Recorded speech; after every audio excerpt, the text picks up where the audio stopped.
In a world where explosions were real, monsters were made of latex and bad decisions, and every hero owned at least one pair of mirrored sunglasses, 3 men dared to ask the question. You know what this needs? A saxophone solo. Welcome to Watching Weird, the show where cult classics, creature features, and modern streaming chaos collide like a greased-up mutant in a moonlight chase scene.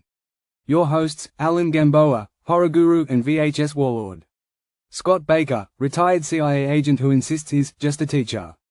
And Rich Restucci, best-selling author, mad scientist, and the only guy who brings a flamethrower to a marshmallow roast. And just when things get a little too locker roomish, the boss materializes, part Southern charm, part chaos wrangler, and 100% done with their nonsense.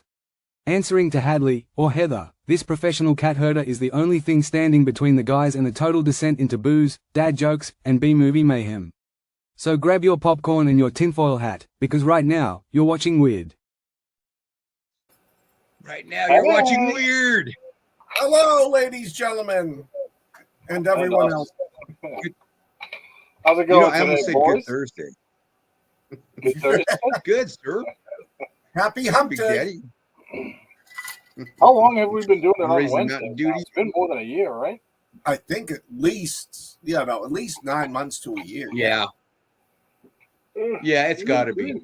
And I was looking some. My brain's just. We used to do this show for 2 hours. I know. Yeah. Oh yeah. I know. Yeah, that's when we went down rabbit holes completely. Yes. Hi, Landa. Hey, Landa. Yeah, man. That's when we were nothing but rabbit holes. Yeah. Those were the days. I mean, we Yeah. still do that, but not to Yeah. that degree. No. We have a time limit. Yeah. Which we often. So are you guys getting? Huh? Huh? What What'd did you say, Rich? I don't know. Scott, what did you say? No, I just said you said we had a time limit. I said yeah, but we always go over. So Yeah, that's true. That is true. Hey, Dan. Good Dan. Rabbit holes are fun, though. hey Dan. Yeah. Hey, Dan watched all 3 movies. Dan watched all 3 movies. Did you, Landa? Did you watch all 3 movies? I watched each of them twice. Did you really? I wanted to get caught up on them for tonight. I'm glad I did because I picked up a lot in a House of Dynamite. I missed the first time. Yeah. I just saw that once. So are you sure you don't want to do House of Dynamite then if you saw it twice? No, I'll do the Elixer. I'll do House of Dynamite. Whatever you guys want. It's all right. I'm sure you're in the mood for Elixir. You got it. Yes. You got what you're going to see. Yeah. And so tonight, Rich is going to do Don't Get Eaten. And Scott is going to do the Elixir, and I'm doing House of Dynamite. We got zombies and the nuclear apocalypse. Well, they kind of go together in a way, They do. I guess. If you see Nation, you got radiated zombies. That's fun. Yeah. That's true. That is true. Well, without further ado, you guys want to get started tonight? Sure. Who wants to go first? How about you? Okay. Pull out my little write-up. My write-up on this one is short. Don't Get Eaten is a 2023 zombie flick directed by the Simon Brothers. This is a kid-friendly, not scary, comedic take on what happens when a stay-at-home family man has a YouTube channel about surviving the zombie apocalypse. That dude and his family go to a cabin in the woods to get away. Shockingly, zombies show up and hijinks ensue. Jeez. I'm going to wreck the movie for anybody who hasn't seen it, so this is your warning to flee if you don't want it spoiled. Spoiler!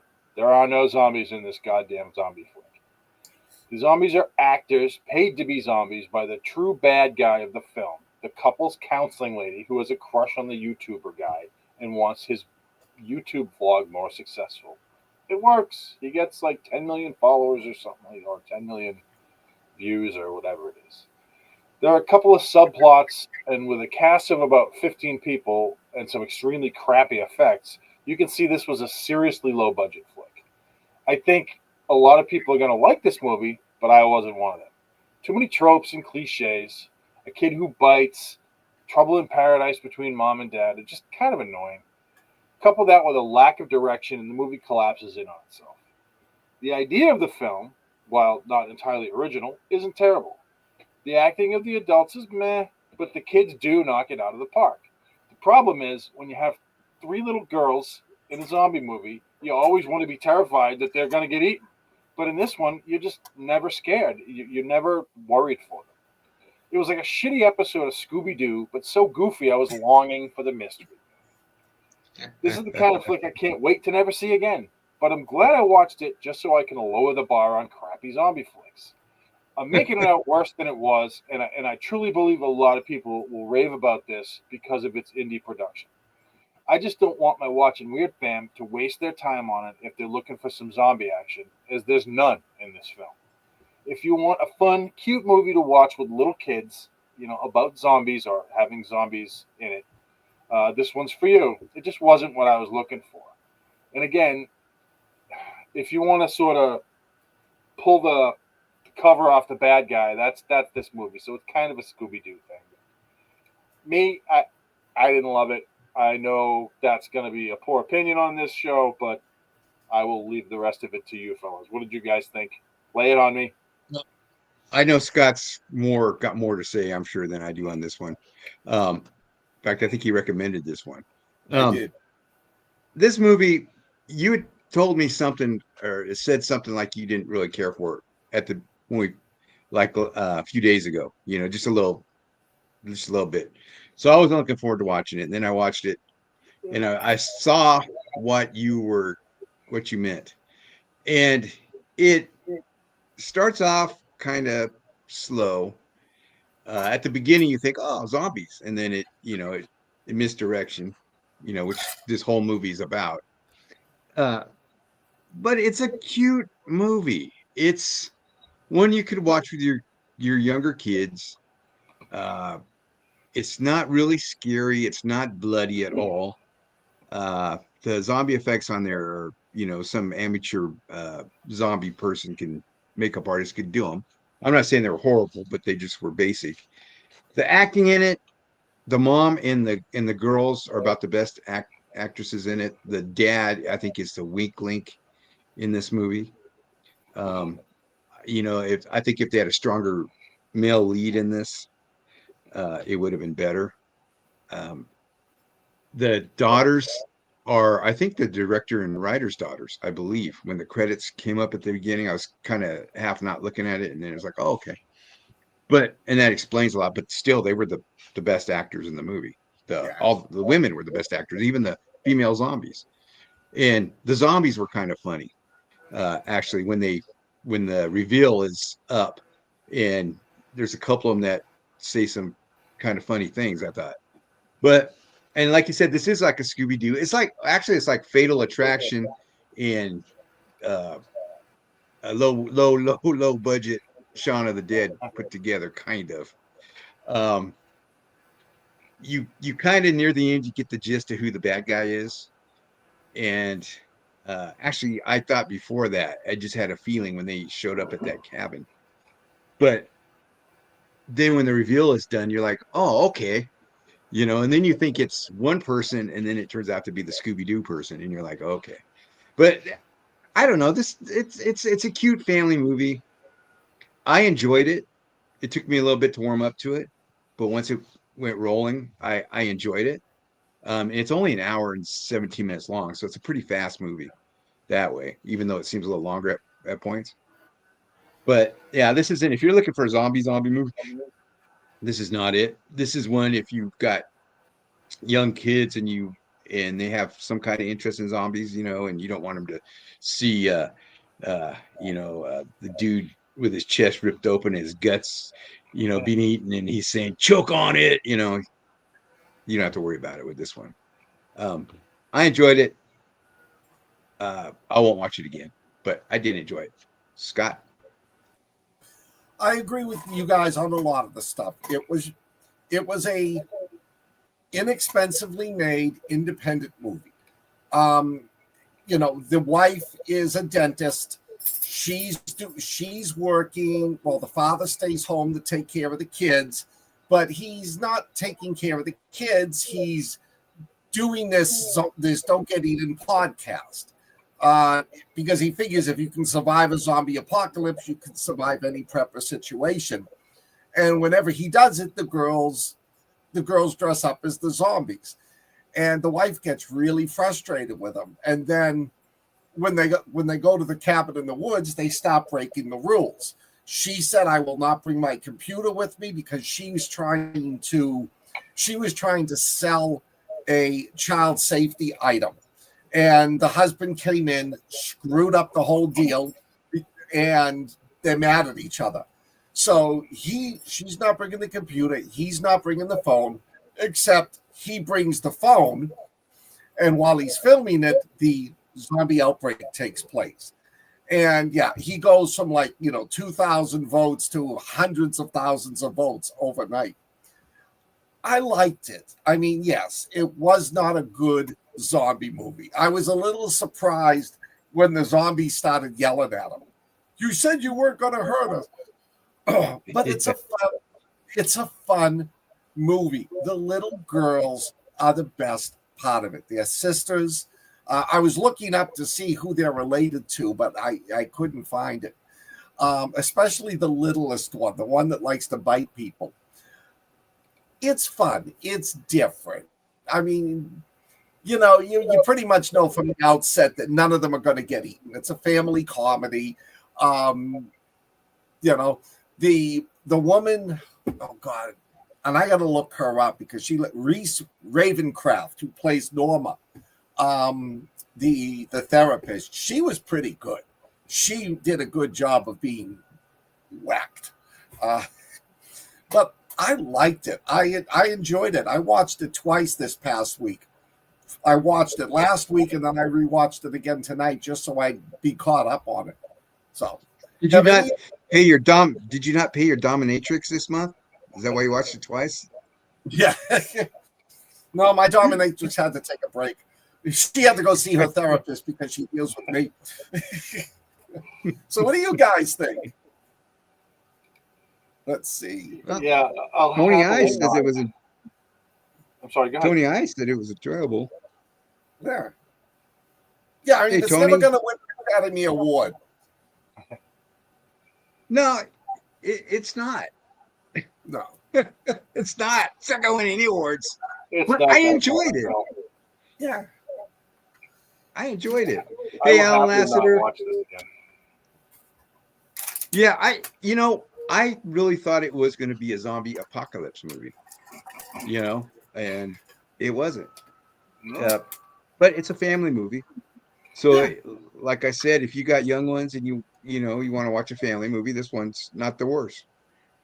You know what? Power to them. They got their movie made. It was some local place where they got it made. They put it on YouTube, and I guess it's done pretty well. I can't remember where I watched it. Where did we watch it? Was it on YouTube? You watched it on Tubi. Tubi, that's what it was. Yeah. Tubi. That takes a lot. Like I said, power to them for getting a movie made. I certainly haven't had my books turned into a movie, so good for them. And I was going to say, as an indie film, some of them look like they were made by high school students trying to do a film. This one was the cinematography on this one was really pretty good. Yeah, it was. I mean, it still had that look, but it was filmed well. It wasn't, you didn't get any, somebody filming their thumb or something, Yeah. So it was, hey, Clark's joined us tonight too. Hey, I hope I didn't miss anybody, but talking about getting your movie made, there's a writer, David Rubin Aslan, and he's an indie writer and he writes horror, and he's made I can't think of the name of his movies, but he made a werewolf movie, and that's out on Amazon and Tubi. He's got a vampire one coming out. It's Something Falls. Something Falls is the name of the series. It's about like a paranormal investigator, and he runs into werewolves, vampires, and he's got a Creature of the Black Lagoon type one coming out too. So they're indie, and they're well shot, like this one. It's shot well, and the acting is debatable, but they're fun. So I mean, he took this into his own hands, and he's putting his movies out there. And you know, I don't know. I haven't talked to him about how he got his investors and stuff, and we should probably get him on our show. Yeah. But Sure. Harmony Falls. Harmony Falls is the name Harmony of, Falls. and they're on Amazon. One Harmony Falls, first one's on Amazon. The vampire one's supposed to come out soon, and then his sci-fi one is coming out after that. So, but he's one of us. He's one of us that, you know, got his books out there, but he made them out there. I think he directs it and all that stuff. But Yeah. check it out. Sorry, I was just made me think of that when we're talking about this one getting made. So, what do you guys want to rate this one? I'm gonna give this one. I'll give it a 2. I'll be generous and give it a 2. I kind of want to give it like a 1.1, but I like the little girls. They did great. Actually, all the women acted pretty well, but the dude that was in there, I just kind of wanted to punch him in the face the whole movie, and not because of his character, because of his acting. I just didn't like it. Yeah, his acting, I agree. What about you, Scott? I enjoyed it. It's not a great movie, but I really enjoyed it, so I'm giving it a 3. Good. All right. What about you, big guy? I'm going to go with you, Rich. I'm going to give it a 2, but with a recommendation that it's an enjoyable family movie. If you're in the mood for a family movie, you could do worse, you know. And like you said, Rich, kudos, Scott, to them getting this movie made. There's been worse movies made. And this one, not bad. Yeah. So 223, folks. 223 on that one. And that's don't get eaten. And be careful when you Google that one. Rich, would you like to, or Scott, would you like to go with the Elixir?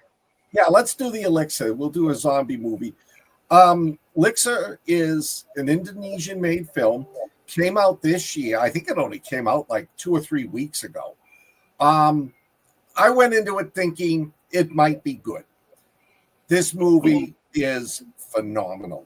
The Indonesians are doing now what the Koreans did for zombie movies over the past 10 years.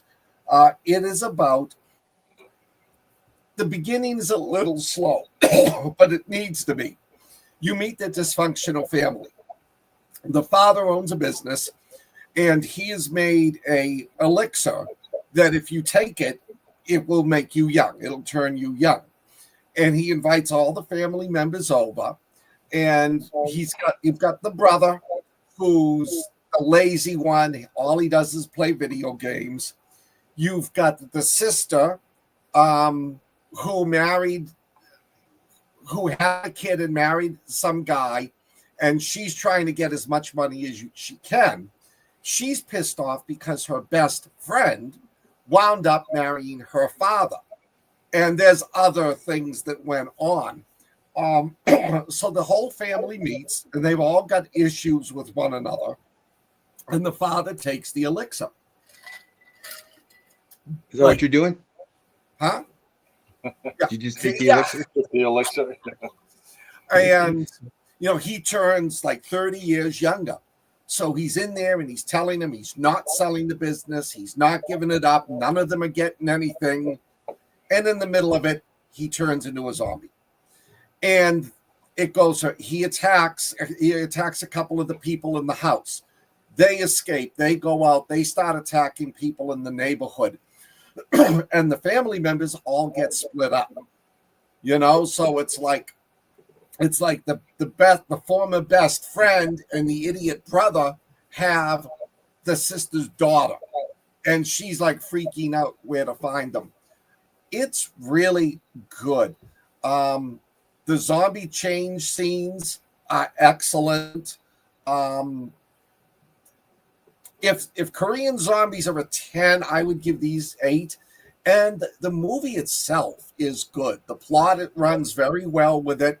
The feasibility of how the zombies, get running and get going is very good.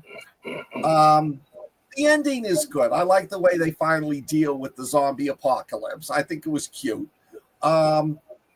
if you watch it, stick through to the credits. Like about 2 minutes into the credits, there's a very important scene in it. But this really way exceeded my expectations. I really enjoyed this movie. I watched it for a second time, not just to get caught up on it for tonight, but because I really liked it. It's been a long time since I've watched a zombie movie this good.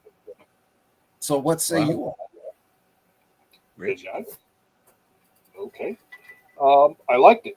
I was pleasantly surprised. I go into a lot of these like B zombie movies thinking it's going to be more like the last one, but this was pretty good.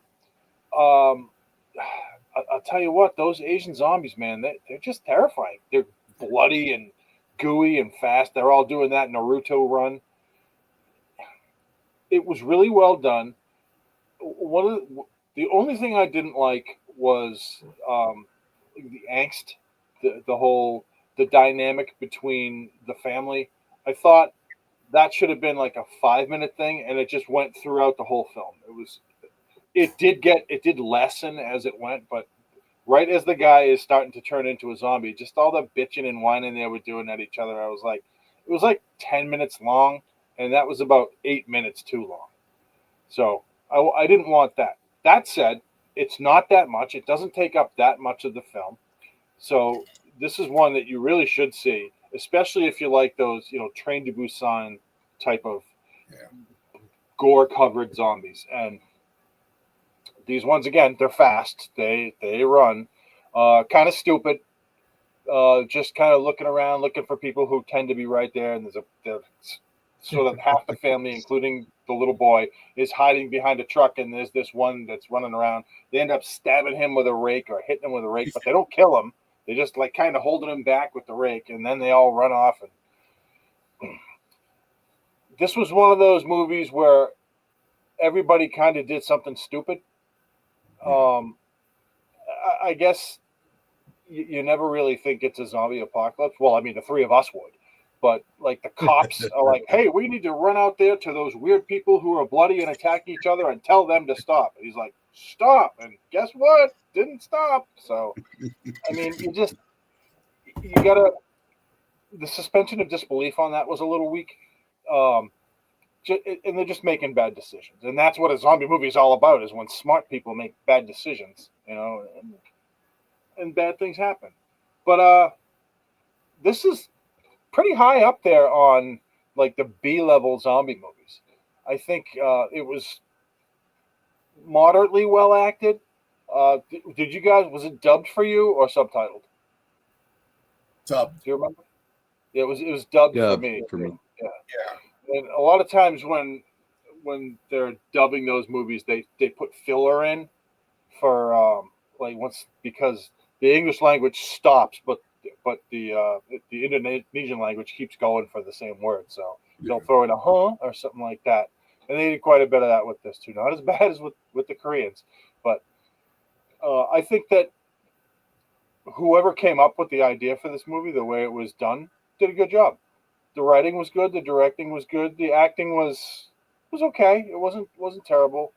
But there's some good gore. There's some good, neck ripping in this. A lot of blood. So, what did you think? I like the way it started because you had the zombie attack and then it just shifted gears to the beginning. 5 hours before that. Because you're like, what's going on? They're having that wedding or whatever, and then the zombie pops up in the middle of it, and then it flashes back to the family. And don't get used to anybody in this movie because it's one of those movies. The Asians are really good at doing that. They don't get one character that you like because they probably won't make it till the end. Even kids aren't safe. Like you said, the gore in this is fantastic. And the zombie motions are fantastic. They're really giving the Koreans a run for their money, and they've already surpassed us. We're still locked in on this mostly, and they're just take their zombie movements to a whole new level. And this wasn't a big budgeted movie, but they did well with it. Like you said, the cops, running up on them with their nightsticks and their, shields that do no good, and they've got a whole armory, of semi-automatic weapons in their office there, and those really don't do any good either.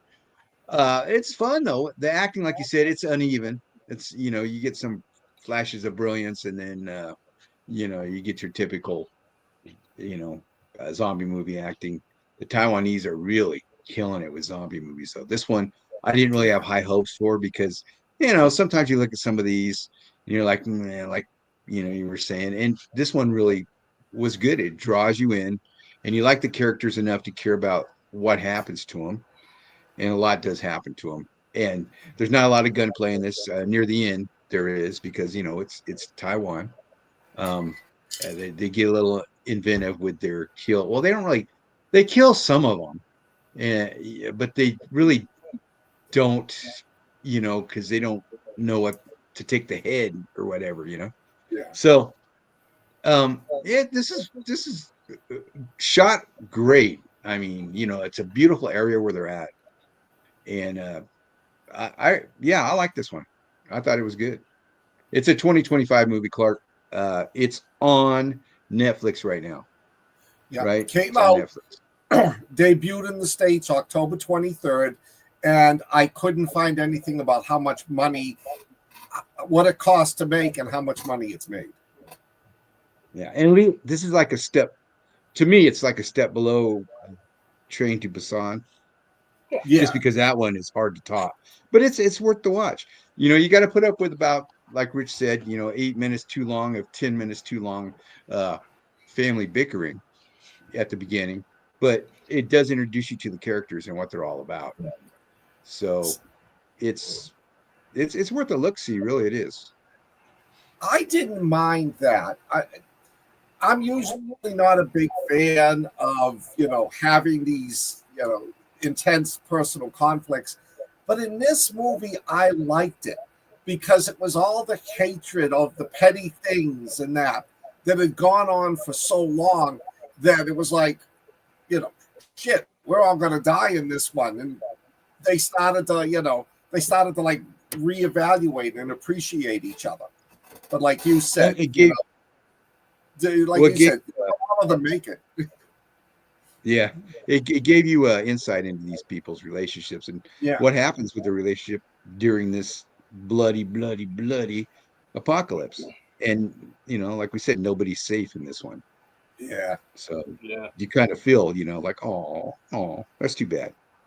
Alanda said it was boring and dumb. It was boring and dumb. I think she was talking about me. Our opinions, boring and dumb. So, you guys have any more to add? I don't think so. I think everybody should watch it. I think most of our peanut gallery, clearly not Landa, would like this movie. I didn't think it was boring and dumb. I thought it was. There were parts of it that were very exciting. Somebody, one of the peanut gallery said, I think it was Lee, maybe, said that they thought that the cop and his girlfriend were going to make it, and I really did too. And me too. Didn't. Yeah. So, like you said, don't get attached to anybody. Yeah. Yeah. No, I mean this movie is like one of my zombie books. It's like, oh, I like that. Oh, he died. Oh, I like. Oh, he died. And once the action started, if I remember, it was pretty much nonstop until the end. Yeah, I like when the one guy got. Yeah, I like when the guy got stuck on that part of the machinery. It poked through him and he couldn't get off, and I thought that was pretty good. I thought he was going to be the main character. Yeah, I thought he was going to make it. I thought he was going to make it or get near the end, and he did not. But he stuck around. Pun intended. Hey. So, what do you guys want to rate this one? Hi, Scott. I'm going to give this one a 4.3. Wow. All right. Rich? I'll give it a straight up 4. I liked it. Movie I could potentially watch again. Yeah. Well, I'll give this one a 4. I could potentially watch it again. I don't know if I will, but it I didn't. I was pleasantly surprised, like Big Daddy said up there at the beginning. It really surprised me. I thought it was going to be another horrible zombie flick. Dan gave it a 3.5, a solid 3.5. So there you have it, Landa. And that's what I like, Max, is when you know a lot of them are going to get eaten alive, and you just can't figure out which ones yet. Yeah. Well, look at and Rich's too, man. Rich's books, you're like, well, usually though, when his main character picks up somebody, they're probably gonna die. Yeah.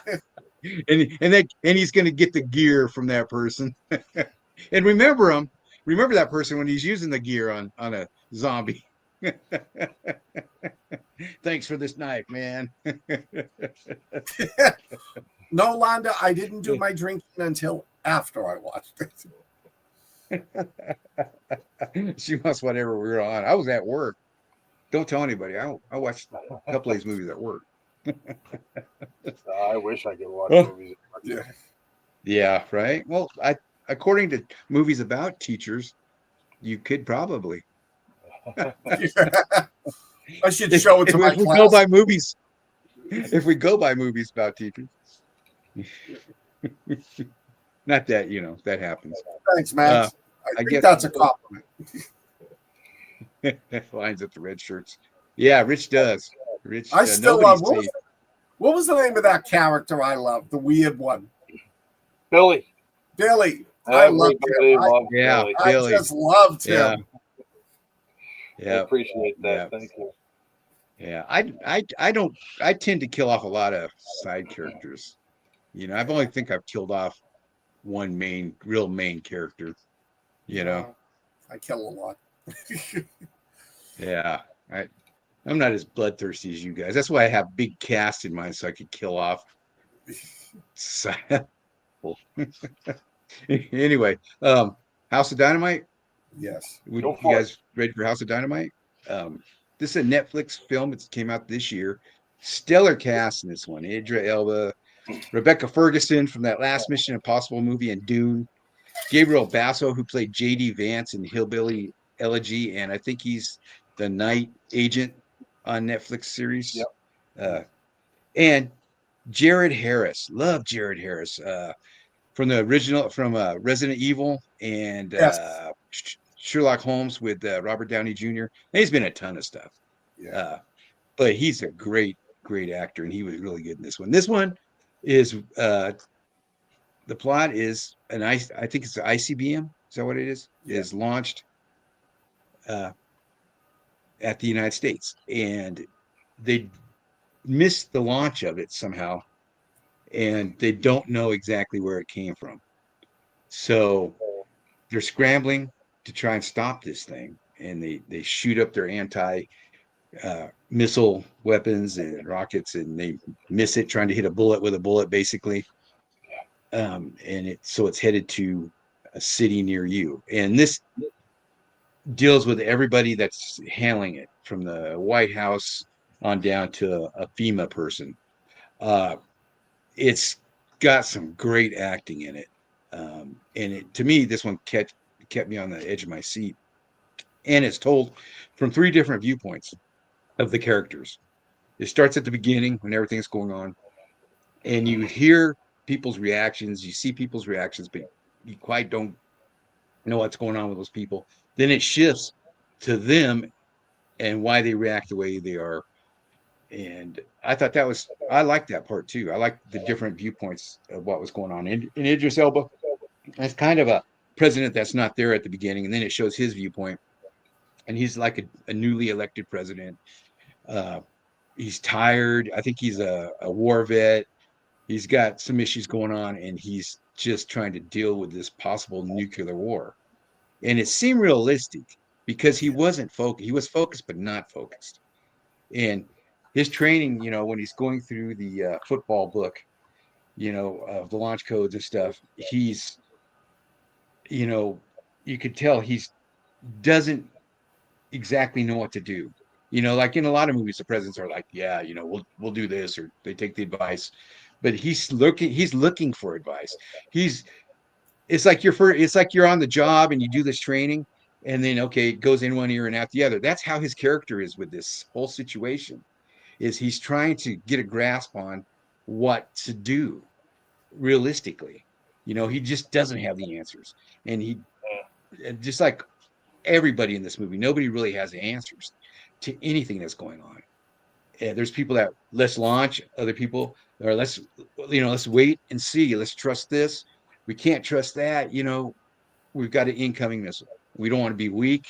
We don't want other countries jumping in on this. And that's, to me, that's the whole theme of this, is how they're dealing with it as people. Not just, you know, like you'll see a lot of movies where it's just they're laser focused. We'll get this, you know, we're going to launch, you know. And this one, everybody's indecisive on what to do. I mean, you have some of the war hawks that are like, just launch, let's do this. And you have, you know, everybody else is just scrambling to find an answer. And I know I'm rambling, but that's what I picked out of this. Great acting. Hated the ending. I think the worst thing about this movie is the ending and the Angel Reese cameo. We could have done without the Angel Reese cameo in that. That was just. You know, I didn't know that was her. I was watching it. And I was like, is that Angel Reese? I was like, no, they wouldn't do that to us. What cameo was that? I missed that. On the basketball court. Basketball. When he goes to the basketball. Oh, okay. Yeah. They could have got, what's her name? Caitlin. What's her name? The actually best player in the WNBA. They should have put her there instead of this attention seeker, you know, but that throws bricks up. Anyway, I digress. The acting's in this good. The tension in this was good. I liked when the Air Force guys missed, you know, and they were just, you know, distraught. It's like, what do we do now? Yeah. And that this isn't a perfect science, but, you know, 60% is actually, I like what Jared Harris says, you know, we $50 billion on a coin toss, you know. I love that part that he said. And then what happens with him? 1%. You know, his daughter is in the city that's I'm gonna spoil this because I love this part. His daughter's in the city that's gonna get hit. He's got no way of getting her out. They don't have a clue. She has no clue. He's kind of estranged from her, it seems like, because the wife died and there's an issue. And he's talking to his daughter and he's gonna tell her to get out, but then she starts talking to him a little bit, and she's with her new boyfriend and he's all happy about that. Jared Harris is, and they're leaving to go to work together, and he doesn't tell her. He doesn't tell her to get out because he knows it's too late, and at least she's going to die if it explodes, because there's a big if also that it might not detonate, but she'll be with someone she loves. And then he's getting ready to get into one of the helicopters, and he just walks off this building. In that scene, was like, oh my gosh, that was just great. But it's little things like that make this movie great. Oh, no, I don't want to say great. Make it a decent thriller. But the ending, I do not like ambiguous endings like that. You know, it's like, you painted me a picture, finish it. You know, don't leave off the titties. You know, fill in the titties. You know, but I did like this movie. I would probably watch it again just to pick up on some of the stuff that I probably missed. But I could see the hate that people give for it just because of the ending. A lot of people just complain that there's a non-ending to this. It's up to you. So in my mind, it didn't detonate, and we're all good, and we didn't launch. I think because I watched. I think it did. I watched through the credits, and every once in a while you hear a nuclear explosion. Yeah. So I don't know if that was in. Well, this is like our Doctor Strange. And I was like, okay, you know, is this just effects, or are they saying it blew up and then there's another explosion because it goes nuclear? Yeah. Well, Max says, it seems like our whole system of a bunch of high school kids in closet. But to me, it just showed that people, you can train for stuff, but then the reality shows up. And all that training goes out the door. You can either sink or swim, and a lot of the people sunk on this, especially, I hate to say it, especially the Air Force guys, their reactions. I mean, I could see that, your reaction, you miss it. your big goal that you're going to do. This is all you trained for, and you miss it. And then, yeah, I could see that. But it just, to me, made it more realistic, I think. I mean, I like to think we're more in charge than we are, but look at the way things are right now. So, what do you guys think? Can I jump in? Because I want to answer Mac's question. Please. It's not a bunch of high school kids, but I was never involved in nuclear warfare, but you really are, you're prepared for this, but you're not prepared when it actually goes down. They launched the missiles, but it was like, well, we had a 60% chance that the interceptors would work. And I loved what Jared Harris said. We spent so many billions of dollars, on a towing cost, because that stuff is not perfect. I know a lot of people don't like the scene with the president in the car. That, to me, was the best scene in the movie. Because, yeah, he gets briefed on this. But you're not paying attention. You never think. And then here's the guy. Okay, he's opening it up. Okay, so we can do a strategic attack, a limited attack, or we can do a massive attack. Here's like plan A for destroying these cities and plan B. And this guy's going through this stuff like he's explaining parts of a warranty. And Idris Elba is like, you're explaining to me how to launch a global thermonuclear war. I like this was non-political, which I loved about it. But the fact that, certain characters had different points of view. The kid that was saying we shouldn't go through with this. Let's wait and see what happens. If it doesn't go off, or if it goes off and there's no other retaliation, and then the military guys, the one that was saying, you already lost one city. He says, if you don't retaliate, it's going to be either suicide. It's either going to be victory or suicide. Just the different mindsets from the military, from the political, like the State Department side. It just rang so true to me, and I could honestly see that. Because I remember when 9/11 hit, our whole building was just like staring dumbfounded. We had no idea what to do that day. I can see the same thing here. You're about to lose Chicago. The Russians are saying it wasn't us, but it's like, well, we'll cut a deal with you, but let me talk to my president first, and the whole thing was, it was ticking down. They had less than 20 minutes to make this decision. It reminded me of Failsafe, that movie from the 60s with Henry Fonda. Yeah. But it was a much more modern, intensified version of it. I adore this movie. But yeah, I was sort of thrown at the end because, there is an ambiguous ending to it. But in a way, I think it's good because, it leaves, I know it leaves it hanging, but, if he had made a response, now maybe they're thinking of making a House of Dynamite too. Mm-hmm. But, I think for what they were doing, it got the point across. This is a mega MCF. And how are you going to react to it? In the communication part, where they couldn't get to who they wanted to talk to, or the guy dropped his cell phone, when he's walking, he lost his cell phone coverage, and, got it again. And just that stuff was so realistic because that's how it would be. It wouldn't be everybody's connected perfectly, and I like that part. Like you said, Idris Elba, he was lost. He was clearly in over his head.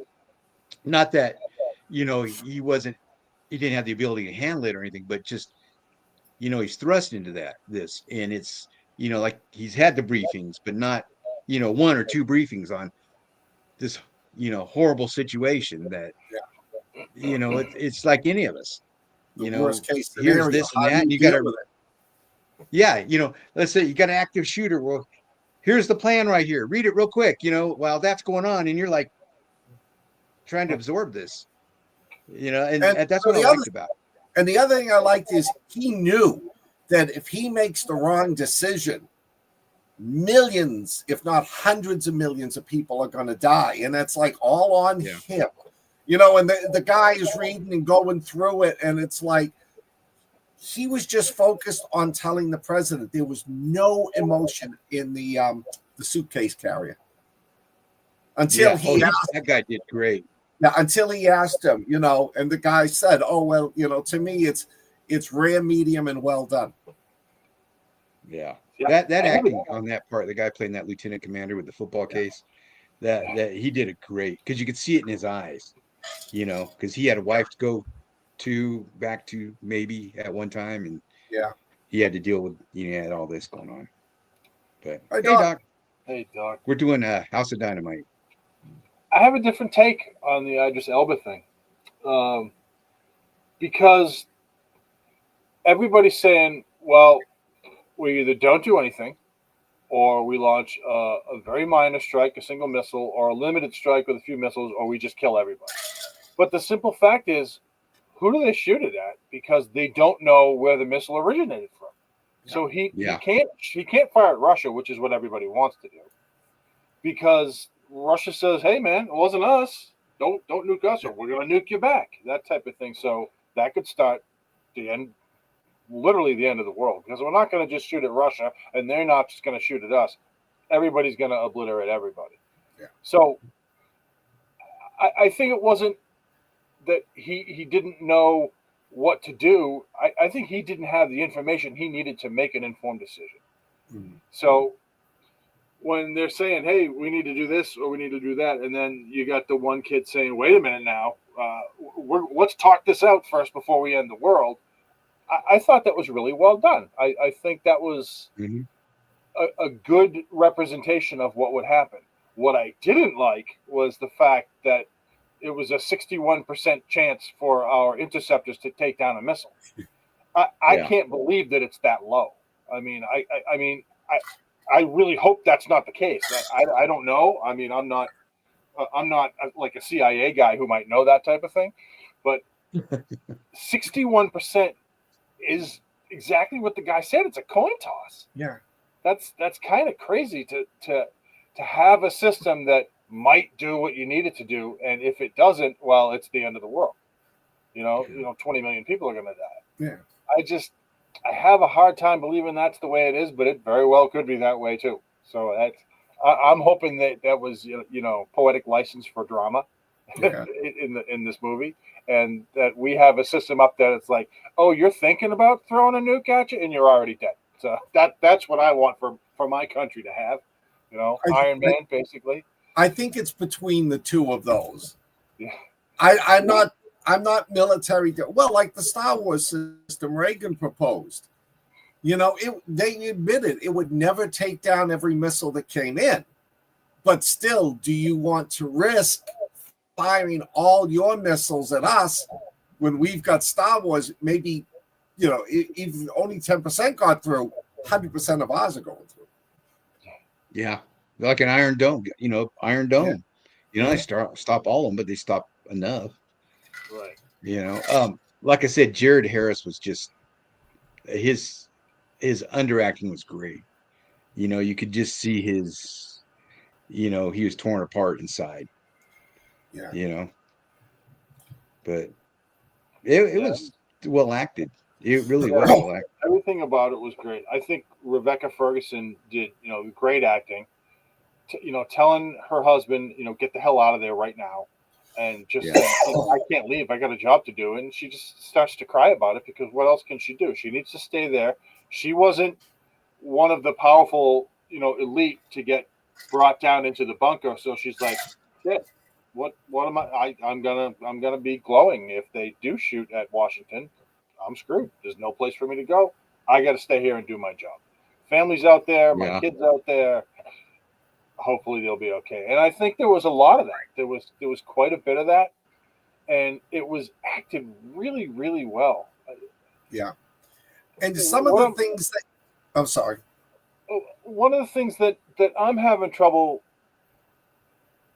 with is the initial trajectory of the missile, because a reverse algorithm can be generated on that missile to get it down to the angstrom of location of where it came from, unless they didn't see it until it was in the atmosphere. But that's not, to me, how that would work, because once it's up there, it can come down in any direction it wants. But there's no chance they would have missed it going up. So, and if it's, I think that's what they were going on, was that. That's what I mean. That somebody was not paying attention, and I just can't. I think that can't happen. I think there's too many people paying attention for all of them to not see it. So, well, there was one scene in the movie where the guy said, "We didn't see it. That means somebody might have been tampering with the system." That's right. That's right. That right there, and the fact, the way it ended, which was, I as well think it was atrocious, leads me to believe there's going to be at least one more movie, maybe two. Yeah. And it's all going to depend on whether or not the nuke actually landed. Because if it came down, then it could go one way. Well, if it's a North Korean nuke, it missed Chicago. It hit somewhere.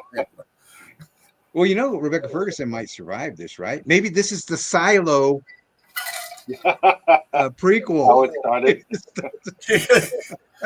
Well, there was another line. There was another line I loved when they were in the underground bunker in the White House, and he says, "We better call FEMA or that. Somebody's going to have to dig us out after the new kids." Yeah. I like that part. I was going to say something about that. I like that part. I like them saying that. And I like the whole movie. I thought they did really well. Acting was great. Story was phenomenal. I can't help but believe that they did that ending on purpose so that they could have another film. And if this one did really well, they can just throw another film in there. And they can go, there's several ways they can go. They can keep going with the way they had. They can try to do, the aftermath of a single nuclear strike in the United States. There's a lot of ways they could go. Yeah, if that's the case, that's brilliant. Of course, you're gonna have to get back those people that were, that movie sucked because of the ending. I won't, you're gonna have to get those people back into it. But it was good. The tension in it was great. I liked how the FEMA gal, she gets picked to go that, the bunker or whatever, and they're all pissed at her. Oh, she's new. She hasn't been here that long, blah, blah, blah. It's like, that's how it would really be, not like that one where the meteors head towards Earth and the chick gives up her seat to the gal and her daughter in the helicopter so they can get away, where they're all like, it would be nasty. It would be nasty. We've already proved we can't do anything in this nation without being nasty anyway. Right. So it would be nasty, So this is worth the watch, even though the ending is ambiguous and it kind of makes you go, it's a good watch. A lot of good acting. You guys got anything? Well, the only thing I'll say, we should end like that tonight. Just shut it off. Stop. The only thing is, the very end of it, when the FEMA girl shows up at Raven Rock, that is a real complex. And it's no longer top secret. I can see them filming the second part of it there. Yeah. It'd have to be really good, though. And as a side note, Raven Rock was the underground facility that they go to in Waterworld. Same shameless self-promotion. And not shameless. You deserve it. Yeah, right. I think out of the three, this was the best acted. Definitely. Oh, agreed. Well, I don't know. Don't Get Eaten is kind of close. And one thing I liked, Idris Elba played it. I saw three presidents in him. On the phone, I thought they were doing Trump, the way he was talking. Yeah. But then he was he was like, the Barack Obama president. When you see him, he's going there, he's talking to people, he's shaking hands. And then there was that W. Bush when 9/11 hit, and everything changed for him. Like when they came out and told him there's a terrorist attack, and his whole persona changed. So I think he did a fantastic job. Well, yeah, because you think when they at the first part of the movie where they don't show him, you just hear his voice. You go, what's this guy doing? What's he doing? Then it shows in the next part or the third part what he's doing and everything. And you're like, okay, I got it. Okay. Agreed. Like when he says that part, this is like being back in college. And you're like, what's he talking about? And you show him, fumbling for his card, Yeah. But so, I gotta look anything else on this one? How historically, well, I'm going to say historic, how accurate that is. Yeah. Technical aspect, yeah. That would suck, to be the guy carrying the football around. That would be a sucky ass job, Yeah. But that's the one job that you really don't want to do any work on. You don't want to fall asleep. Yeah. We need the football. Well, I mean, it's happened. I don't remember who, but there was one president who left the guy with the football. He was getting out. Yeah. They forgot him. That was modern. That was a modern president too, right? I can't remember if that. Yeah, there was somebody in one of the last 3 presidents. Or they might chop your hand off the football, or get shot. So hey, there's that. What are we gonna rate this, fellas? 4.5. 4.5. Yeah. What do you have? Oh, you go. What'd you say? I'm sorry. I said you go. We got 4.5 on a Scott. What's Alan saying? I'm gonna give it a. I'm not trying to be a copycat, Scott. I'm gonna get a 4.5 because I really did like the acting. I had seen the reviews on this, and I was like, I don't really want to see this because it sounds like it sucks. And I watched it, and it just drew me. I mean, I was like this, man. I was in my chair like this the whole time. So, 4.5. Yeah, you know what? I will third that, and I will also give it a 4.5. It wasn't a perfect movie because the ending left a little bit to be desired, but I truly believe there's going to be some type of sequel. And it's totally worth the watch. The whole movie is one giant ball of tension. Yeah. What they should do is just say, at the end, they should put, to see the rest, watch Silo. Yeah. The thing with Rebecca Ferguson is she kept losing her accent. Did you notice that? Yeah. No. She kept going in and out, and I've never seen her really do that before when she's acting as an American. And she went in and out. Same with Idris Elba. He went out a couple times, and he's usually pretty good at keeping it together. But Craig, I don't think that's true. Because they didn't lose it. Whichever president lost it, they didn't lose it. They just left the guy behind. So, they were like on Air Force One going back home, and the guy's sitting there like, oh, okay. Sitting in the Greyhound bus station. Yeah. In his dress whites with a big briefcase chained to his wrist. I'm trying to get to DC. Anybody got any money? This was definitely the best week. So this was the best of the bunch as far as best rating goes. Agreed. So, all right, we're we go. 59 minutes, boys.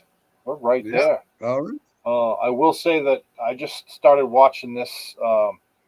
It's a Thai zombie series, and it's called Zombievor, and it has a lot of that Thai wailing, and it's got a lot of. They're all college students, so it's got a lot of that type of angst. And this is another one where nobody's safe. Don't fall in love with a character because they might get eaten. But these zombies are really, really weird, and I'll leave. I don't want to wreck it for anybody. It's worth the watch. You might be able to skip some of the angsty crap, but the zombies are interesting. They're not anything you've seen before. Where's it at? It's on Netflix. Okay. It's called Zomvivor, and it's from Thailand. So, and it's subtitled. It's not dubbed. You can probably get it dubbed, but what I'm watching is subtitled. So I don't highly recommend it, but I'd say watch it. All right. Okay. I'll check out that news article. Thanks for the shout out, Max. If you have remember to like and subscribe, folks. If you have not watched it, the new one on TV, do it. The first one blew me away. It was so good. I'm gonna have to give it a try. Tulsa King and Mayor of Kingstown. That's what I've been watching. So Mayor of Kingstown has a new season. Huh? Mayor of Kingstown, the Mayor of Kingstown is back. It's new. Yep, it's got a new season. Damn. All right, I'll have to watch. I love that show too, and I've been watching Tulsa King. It's keeping up so far. So good. It's good. Well, that's it, Tulsa folks. King's been good. Yes, we're over an hour. Yeah. So thank you for joining us. Next time, I'm gonna watch Welcome to Derry and Mayor of Kingstown and finish Zomvivor and Tulsa King and go from there. Next week we have the new Frankenstein that's on Netflix. We'll be doing that. Ballerina, and what's the third one? Third one is I don't remember. Hang on, let me see if I can remember. Third one is. I think the third one is a fairly new. Oh, Primitive War. Oh, Primitive War. Yeah, Dinosaurs in Vietnam. And that's a fun movie to watch. Yeah. You save some. Yeah. Yeah. Save some, Scott. So next week, Frankenstein, Primitive War, and Ballerina. Yeah. All right. So until then, thanks for coming. There's the finger. There's the finger. Stay safe. Take care, everybody. Thank you for listening. This program is made possible by the Weird Realities Network, where writers plot, weird kids dream, and conspiracy theorists definitely shouldn't have Wi-Fi after midnight. If you like this program, hit that like button, subscribe, and follow us across the multiverse of social media.